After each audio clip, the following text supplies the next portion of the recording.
Hello and welcome everyone to the special YouTube special edition of Rock and Radio. Mark Murphy here, and I'm joined as ever by my Lennon to my McCartney, my Jimmy Page to my Robert Plant, my Mick Jagger to my Keith Richards, my Simon to my Garfunkel, Ryan Gladwin. How you doing, Ryan? I'm doing all good. How are you? How you been? Yeah, good. I've been preparing that intro for a long time. Yeah, So I'm glad to get that out. I was even going over it in my head, before, just when I was having lunch. I was like, all right, just gonna practice it. But yeah, no, it came out well. I'm happy. I'm happy. You delivered. Cheers, man. All right, so Night at the Opera. Should we just dive straight in? Dive straight in. Okay, so it's the fourth. Actually, I just want to quickly ask, is this the first ever studio album by Queen that you've listened to from start to finish? Do you think? It was when I first listened to it, like when we first started talking about it. But since I've listened to what's the other Queen album with the robot on the front? Oh, News of the World. News of the World. I've listened to that since as well. Oh, News of the World. Oh, yeah. Okay, cool. All right, so Night at the Opera, it's the fourth studio album from the band, released on November 21st, 1975. It was recorded at Psalm Roundhouse Studios, Trident Studios, Olympic Studios, Scorpio Sound, and I think that's Lounsden in London, Rockfield, and Monmouthshire. So it was recorded in a lot of places, this album, and I think from that you can really kind of tell actually, just because of the diverse sound on the album. So despite the Queen had obviously quite a successful previous album, Sheer Heart Attack, but basically the contracts that they'd signed with basically meant they were getting like no money from the hits and from the success of the album. And Killer Queen was quite a successful single. I think it got to like number 2 or number 3 in the charts. So basically they separated from the sort of company they were signed with under contract, and they signed with a new label, but they got a new manager essentially, who was Elton John's manager. I think I don't know if he still is now, but at the time he was. And this is sort of like a make or break album for Queen, because if this album wasn't successful, they'd probably have to break up just because of all the financial troubles, issues, that sort of thing. It's produced by Roy Thomas Baker, and he'd worked on all the previous albums before this.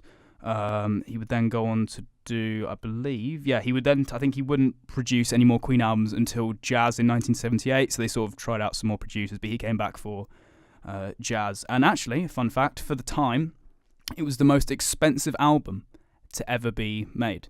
So at the time it cost £40,000.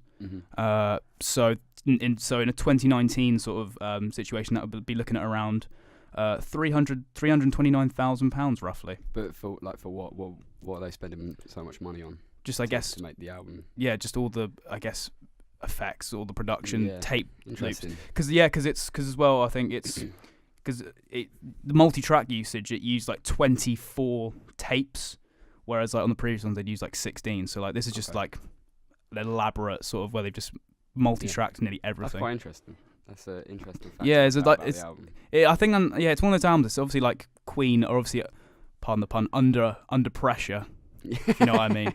Obviously that song wouldn't come out until like 1981, but I could see you didn't want to even say that. I didn't want to. I was like, but they are though. Like it's the only phrase I can really think of for it. But yeah, no, it's.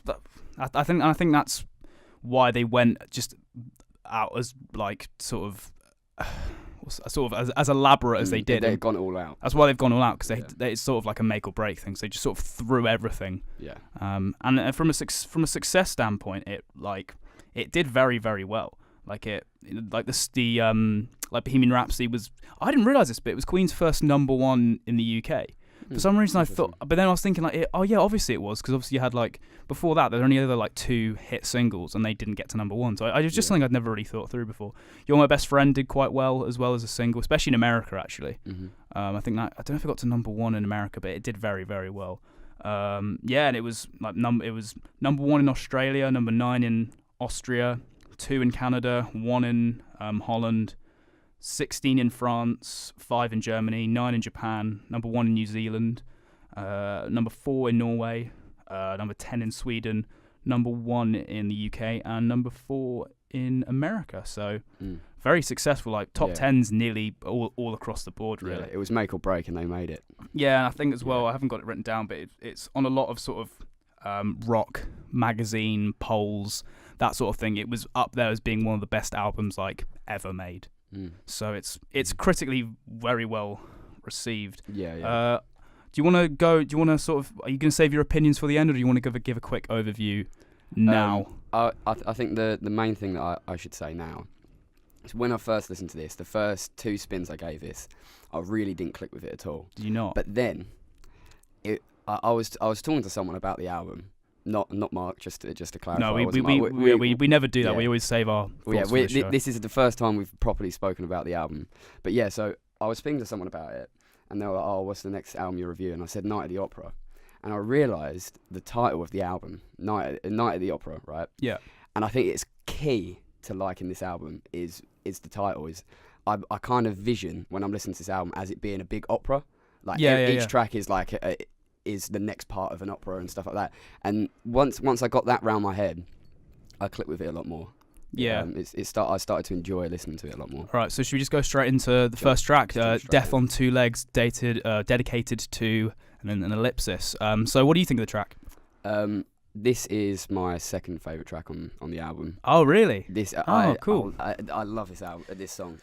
It's great, isn't it? I mean, it's not my, it's not one of my, it's probably up there as one of my favourites, but it's so, what I love about this track as well. I love because basically what the song is about. It's about Queen's old manager. And it's one of the most savage songs I've ever heard. Like, there's the line where it's like, "Have you ever felt like suicide? I think you should." It's just like, and it's like a Freddie Mercury written track, and like from like watching stuff about them talking about the album, Brian May's always sort of been like, "Oh, I didn't really want to do this track," but obviously like because it was Freddie's like sort of baby as like in a sense, like they went through in it, but like everything on this track, like the guitar, the drums, the bass, like Freddie's vocals, it all just sounds so like aggressive. Like I could really imagine, for example, like Roger Taylor on the drums just like smashing the hell out of the kit. Like it's just, and the intro as well is so awesome, like and there's just so many little like subtle production nuances, like, you know, when it says like you can kiss and it goes like it's just I love this one. See, with this album for me, there's 2 different sounds on this album for me. One of them I really like, and one of them I don't hate, but I'm not super keen on. And we'll get onto tracks of what I'm not a fan of, but I think this is the perfect balance between the 2. Like, oh yeah, okay, I can see that. It like the idea of like the sound that I'm not too keen on is like the super, like I almost feel like I'm watching a pantomime sometimes, and like obviously opera, but and I'm not a super like big fan of that sound, but when it's mixed with a little bit harder of a rocky sound, it does bring like a nice, I think for me with the whole album, I just love the whole like diversity of it. Like each song has its own like different little charm. Like that's what for me what makes it such a good album. It's just like each song's got its own identity. If you know what I mean. Like I think that's what makes this album so good. So we'll go into, I mean, Lazing on a Sunday Afternoon. So it's sort of like an interlude track. I think, to be fair, like I think it's one of the weaker tracks in the album. I still have a soft spot for it, but I think it's needed in this position because obviously you've come off such an aggressive song in Death on Two Legs, and obviously then the track after Lazing on a Sunday is I'm in Love with My Car, which again has quite a like heavy like rock sound. So you kind of need something to like break it down, because I could just imagine if you went from Death on Two Legs into I'm in Love with My Car, you'd sort of be a bit like, oh, this is like really. So you need something to sort of like just cool you down a bit. And for what it is, I find this quite a like. It's sort of like it's quite a it's not it's one of those tracks you shouldn't take it too seriously. Definitely. And that because Queen do that sometimes. They'll do songs that are a bit bit silly, like. And if you take it for what it is, it's like it's a funny song. See, I just don't like the sound of it. I don't enjoy it. It's in my ears. Like when it's playing, I understand what you're saying about. I think it is a good interlude track in that sense, in that it gives you a little break from the intensity. But I don't know. I'm not a huge fan of it. I think just as well because of how short it is. Like it's not. It really does. It's not like if it was like say 2.5 minutes, I'd be like, yeah, this is like pretty awful. But it's like it's about a minute and maybe 20 It's not seconds. my least favourite track. No, it's like it's fine for what it is, I think. So we'll go into a song that sort of since Bohemian Rhapsody come out has got a lot more attention, just because it was used sort of as sort of one of the jokes of the film. I'm in Love with My Car, Roger Taylor sung track as well. So what do you think of that one? That was another thing that I noted about it not being Freddie obviously singing, and tell you what it kind of reminded me of. This is not a diss about the song at all. Have you seen heard the Lonely Island song, Jack Sparrow? Oh, I've listened to it. Not for years, but it kind of reminded me of like when I can't remember the guy who's on that track with them.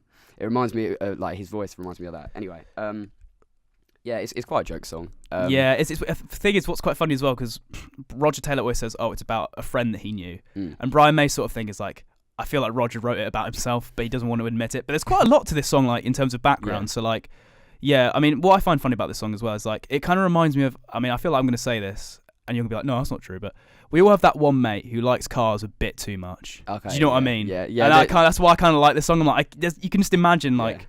But yeah, also as well, like, so this song is the B-side to Bohemian Rhapsody. Okay. And do you know how that came? And do you know how that came about? No, how did So that come basically, Roger Taylor really wanted this song to be the B-side, about? and Freddie was like, "No, like we're not having this as the B-side." Okay. So Roger Taylor locked himself in a room until Freddie Mercury agreed to make this the B-side. And it's just this song's just sort of was used as a bit of a joke in the Bohemian Rhapsody film. Like they took the Mickey out of it, sort of being like, oh, like there's a bit where like Brian May sort of like taking the mick out of the lyrics, one of the lyrics of this song, and then Roger Taylor does it back to "Sweet Lady," which we'll talk about in a minute.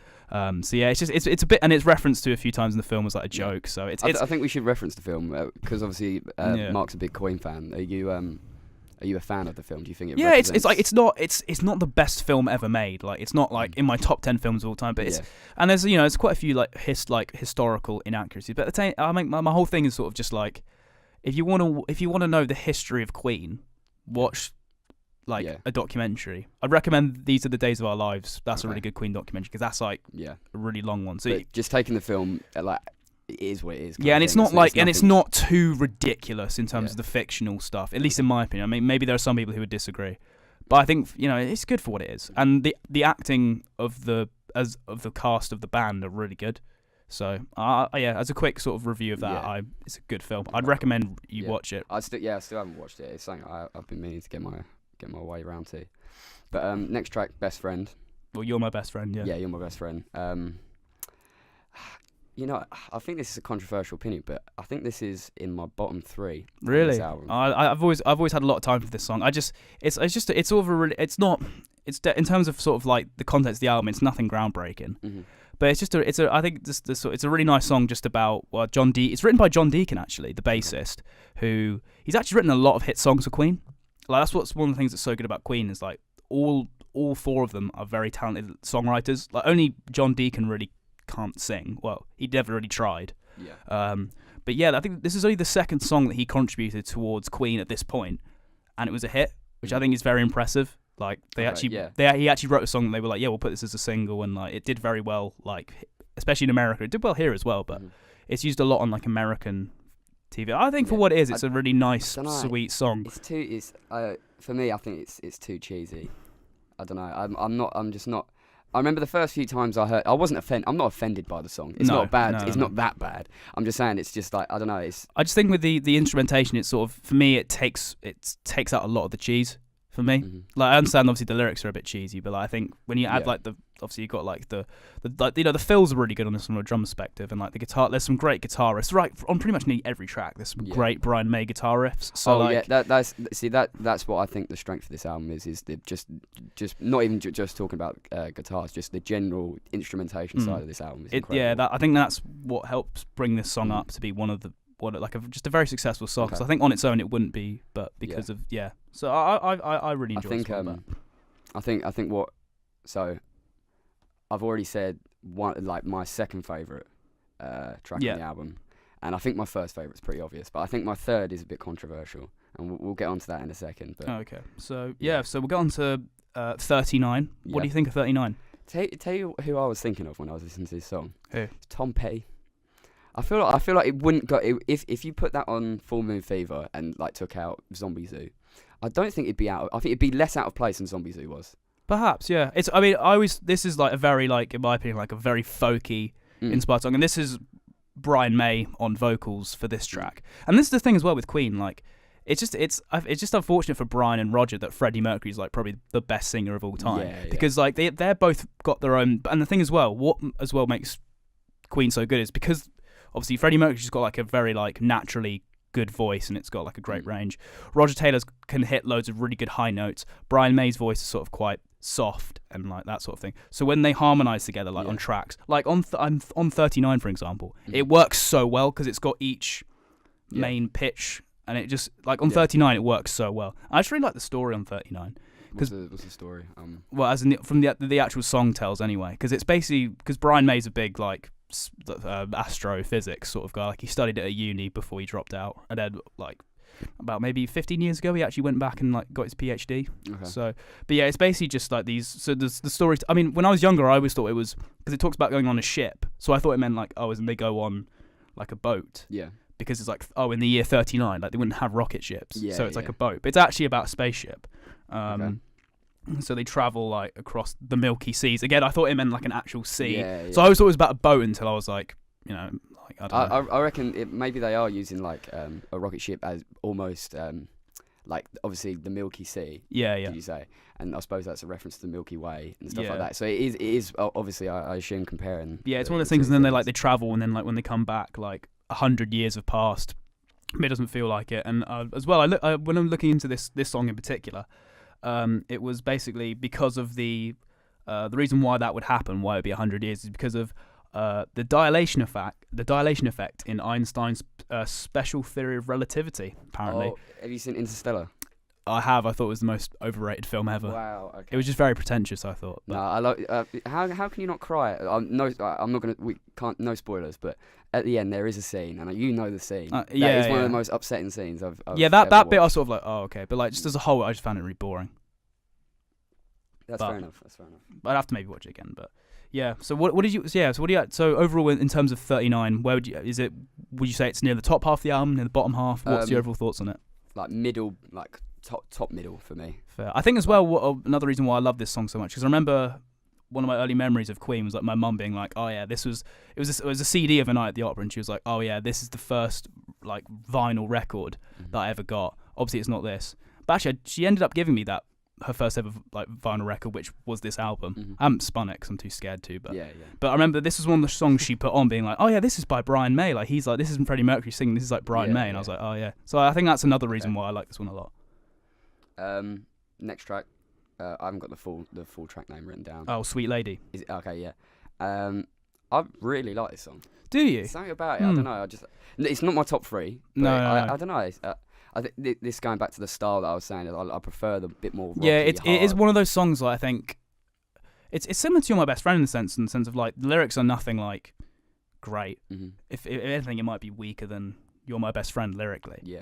But like, yeah, it is heavily like saved by the production, like the musicianship, like as well. Like it's I was looking into it as well. Like there's so much musical theory to this that I just don't understand. Yeah. But like from what I can gather, is basically Roger Taylor was saying like this is one of the hardest songs that he like found to play on drums because it's like the sort of the time signature and that sort of thing. Like it was just apparently really hard to play. Yeah. And I didn't sort of after like reading that and then listening to it again last night, I was sort of like, yeah, like it's such a weird sort of speed. Like it must be so difficult to play. But it's a great one. It's got a great like guitar riff throughout as well. Like it sounds similar to we'll get round to it one time, I'm sure. Is on the Radiohead album In Rainbows. There's a track called Videotape.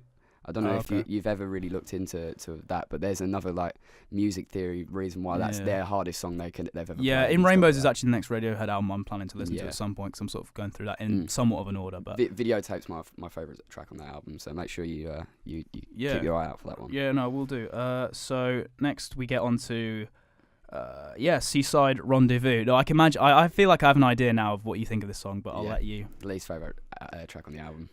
Fair enough. I just think this one's like, I've always thought this one's just like I've always had like a good time with this song because it doesn't take itself too seriously. It's almost supposed to be like a parody, I find.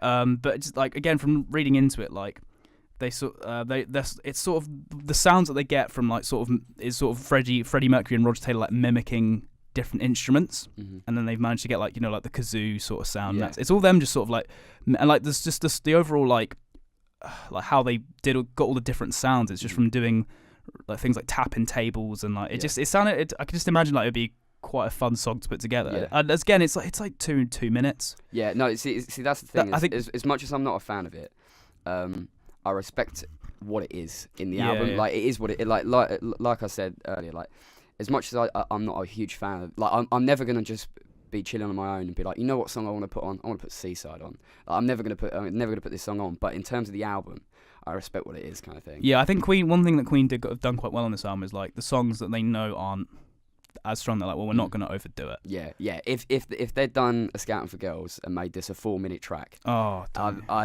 this yeah. If album Seaside would be Rendezvous had gone great. like 4 minutes and 15 seconds, I would be crying. I'd be crying. But the It's- production would be better though. So Just- maybe just maybe I an wouldn't. 8-minute long So thing. maybe I wouldn't be crying, but I'd be like, you know. Yeah, So we'll get into now the Prophet song.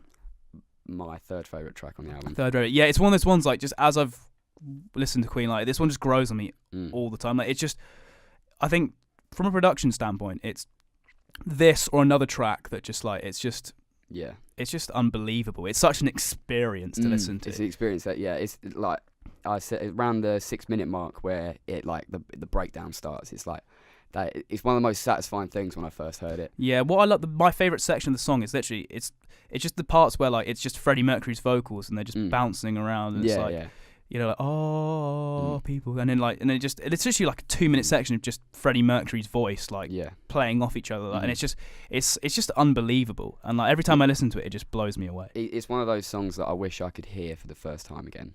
Yeah. And to be honest, like thinking about it now, I could probably put this second over Two Legs, but the reason why I put Two Legs above it is just because Two Legs is a song that I actually just do enjoy and I could put on at any point. Whereas obviously Prophet Song's an experience that you've really got to strap yourself in for, if you get me. That's true. Yeah. Like it's not one you put on in the car. Like no. Your friend gives you the aux, you don't put Prophet Song on, but you could put Two Legs on. Yeah. You could.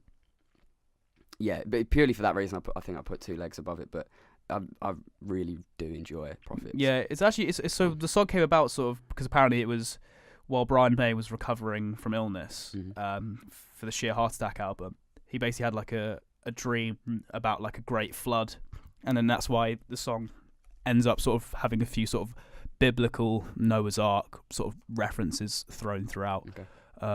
So yeah, it's weirdly it's sort of like a because I mean, there's a Queen song as well on the album Queen 2 called March of the Black Queen, and then there's this song as well. They're all sort of like foreshadowing what Bohemian Rhapsody would be as a song. Because everyone thinks that, Bohemian... Because a lot of people who don't necessarily know Queen as well are sort of like, Bohemian Rhapsody is this like one unique song that sounds like no other Queen song. Which is not actually true. Because if you listen, like, this song reminds me of Bohemian Rhapsody. Definitely. There's a song called March of the Black Queen as well, which a lot of Queen fans, including myself, like love it as well. And that's similar as well. Okay. And they do it again later on with songs like Was It All Worth It? It's kind of like that in a way. There's a song called Innuendo. Mm-hmm. They're kind of in that style as well. I'll have to start checking them out because I did note that this is pretty like similar to Bohemian Rhapsody and that I think that is my favourite style. There's no point in me hiding it back. Bohemian Rhapsody is my favourite song on this album. Yeah, fair enough. And it is. I think that style is my favourite style that Queen do. Yeah, I think a lot of people would agree with that. I think that's so. I think I should try and check out the other songs. Yeah. So we'll get on to a song that's always been popular amongst Queen fans. Like people have always loved this one. It's gotten a lot more attention because it was used in the Bohemian Rhapsody film a lot about obviously Freddie Mercury and his fiancée at the time, Mary Austin, Love of My Life. So what do you think of that one? It's just a pretty song. It's a very beautiful song. Yeah, it's pretty. And it's such like as well. What I like as well is obviously you had like sort of harp sections on the Prophet song, and they sort of continue it into Love of My Life as well, like at the start. Yeah. And it's just one of the things as well, like the electric guitar. Like if you were thinking like, why does this song have electric guitar? But the way they do it, it's sort of very subtle and like. Yeah, it's very well put together. It's a very it's a nice package of. This is a great. Actually, this is one of the best Queen songs I'd say to hear live. Okay. Like there's a great video of I think it's in Brazil or Argentina, and like they start singing it, and then like as Freddie's singing, like the whole crowd just starts singing it. So Freddie just stops, and then he just starts like conducting them, like, and they literally know like all the words to the song. Like it's one of those great like live anthem tracks as well. Like I think this is one of the best songs off the album. I think like it's just I respect that. Such a beautiful song. Yeah. Now we get on to Good Company. So I just want to say the story like of this song like that it tells I think is really cool. Okay. Like it's just about this guy who like he's basically told by his father to like take care of those you call your own and keep good company, and then he ends up like obviously getting married and like trying to keep all his friends, and then basically just how the people in his life just disappear, and then by the time he's like an old man he's just sort of alone and buffing his pipe.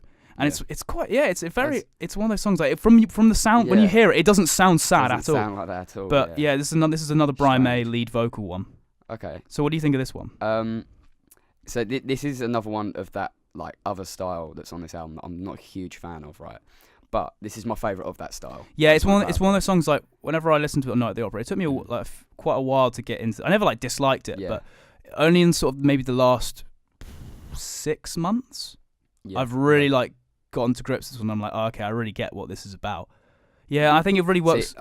See, this sound really reminds me like now you've given me the meaning behind the song.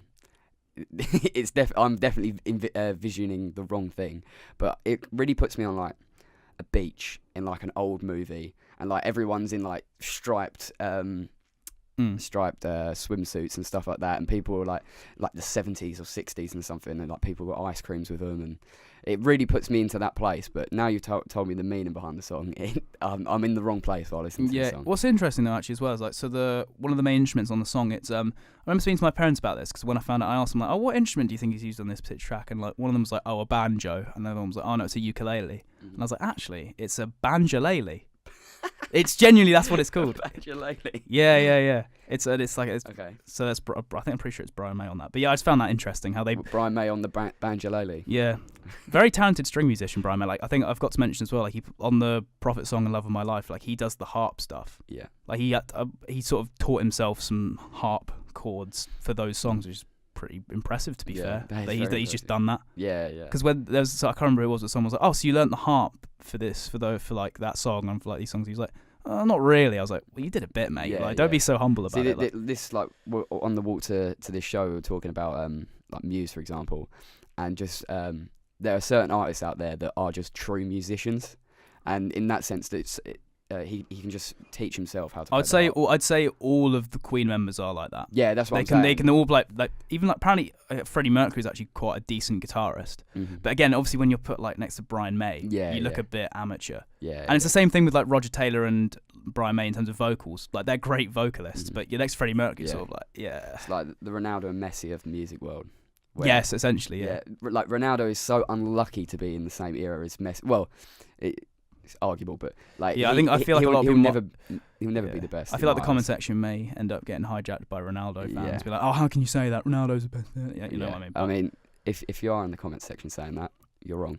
But we can Yeah, move on. well, you're wrong. yeah. Yeah, but okay, so we'll Just get in. wrong. Yeah, so we'll get into the second last track, Bohemian Rhapsody. I mean, what hasn't been said about Yeah, this what song really? hasn't been said? I mean, the only thing I can really add to this is sort of like one thing I do like is that because for like years since this song has come out, everyone's tried to speculate of what the song's about, all this and all that, and Freddie Mercury has never ever come out and been like, oh yeah, the song's about this, which I actually think makes the song even better because and none of the Queen members they probably do know, or at least know some of the meaning behind the song, but like I think they've it's not said important to keep it quiet. I think this is the thing that goes beyond just this song. Like, I prefer it when an artist doesn't tell you, like unless in certain situations it makes sense, like it's about my dead mum or something like that. I understand in certain situations like that. Have you heard the old Mount Eerie album? What's it called? A Crow Looked at Me. no. Incredible album. I really recommend you check it out. And that one is, you need it explicitly told you that it's about his dead wife. But Yeah. it's songs like this where it's up to interpretation. It adds so much Yeah, more. because when Brian May's been asked about it, he sort of said like it's come from stuff in because Freddie Mercury, I think, probably had quite a hard upbringing, like Yeah. obviously, and I feel like a lot of this stuff is sort of like stuff throughout his life, or like stuff he's seen or thought or felt. Again, that's just me speculating. Like, Yeah. but it's one of those things I was looking at. And there's like loads of people like speculating, trying to be what it's about, and I'm sort of I thinking, think it's very existential in Yeah. that sense. Like, that's why I love it, is looking into the lyrics and not knowing what it's about. and this literally is like a rock opera come to life. Yeah. Like See, this is and the, this is the what I mean. grand finale almost, yeah. and then you've Yeah, this is, I think I also want to know, this is in the perfect place on the album. It couldn't be placed any better. Yeah, I don't it's think because it's I would one of those move things it like anywhere. because it like the only other place you could maybe argue, and I don't think it should be put here, but you can maybe argue, it should be at the beginning. But then I feel like if you put your best foot forward, like it would have not worked. No, it's too like grand. Yeah, that's what I'm It's too saying. much Yeah, of an experience. yeah, that's what It's that like, I agree. Yeah, I'm just saying like I feel like someone would maybe try and argue that, Mhm. but yeah, No, it is well. for me, one of the best ever songs.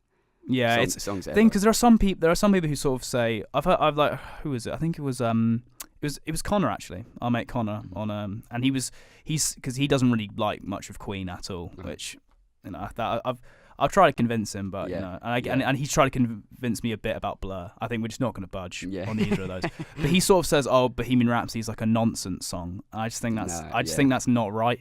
Yeah, no. Like, I know that's his opinion, but like I just think there's a lot more to it than that. Yeah, my dad doesn't believe that there's any like meaning behind the song at all. He thinks that the whole point of the song is that it doesn't mean anything and they're just like playing around. But I think if you are listening to this, Dad, you're wrong. I think there's something in there. I mean, Mark, you have a great first name, but you are wrong. You are wrong. Yeah. So sorry for calling you out, Dad. Yeah, I'm sorry for calling you by your first name. I'm very, very sorry. But it's a cracking first name. It's a cracking first name though. Yeah. Okay, so and God Save the Queen as the closer, I think is nice. Proper Brexit way to close the album. Beautifully Brexit though. Yeah, it's actually as well. Queen would use this song. I don't know if they do it. Maybe they did do it abroad. I can't remember. But like especially like their UK shows, they like when they were leaving the stage, this song would be played. What's a cool thing as well? So for the the Queen's golden anniversary. So in 2002, not 2012, but 2002, Brian May went on top of Buckingham Palace, played "God Save the Queen" on guitar.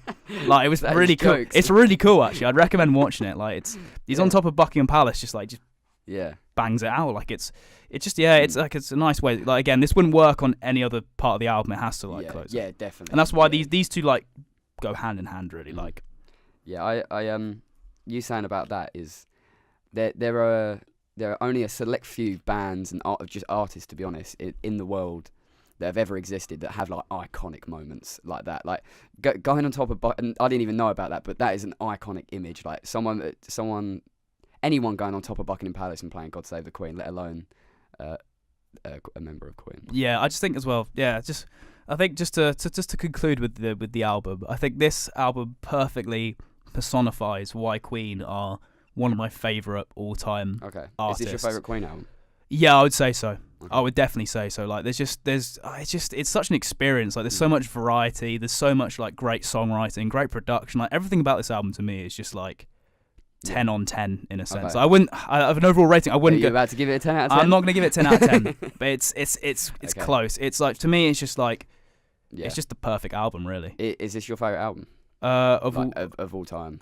No, I'd say it's up there. It's definitely top 5. Okay. I think there's just like for example, I mean there'd be a Beatles album in there. I would maybe consider as well the George Harrison "All Things Must Pass" album as well, because that's just such that's one of the only like double albums where I'm like this is the best album by an artist. And now we're mentioning Beatles. We are reviewing the Magical Mystery Tour album next week on Rebel Radio. So if you're listening to this and it's before, what's the date? It'll be week? Wednesday. It will be 1 to 2 p.m. on Wednesday the 15th. The 15th. So make sure you tune in then. If not, you can always check it on our YouTube channel. Yeah, we'll make sure to upload it at a later point. Yeah, just type in Rock and Radio and then it'll pop up. Right. So Ryan, rating out of 10. Okay, so let me just explain my rating before I throw it out. So for me, there is one of the best songs of all time on here. So that instantly means it can't get a bad rating. You know what I mean? Like even the only way it wouldn't is if there was like some like just awful, horrendous songs. But even if the rest of this album was Lil Wayne's rock album and it had Bohemian Rhapsody, it would still be above a 5. Like it'd still be a 5, I reckon. In my head, like it's that good of a song that it brings an album up so much. I really enjoy a Prophet song, as I said. Death on Two Legs is an amazing song as well. And just something in general going through the whole thing, just instrumental wise, like you were saying, the guitar riffs and stuff like that. There is an incredible, musically, it's incredible.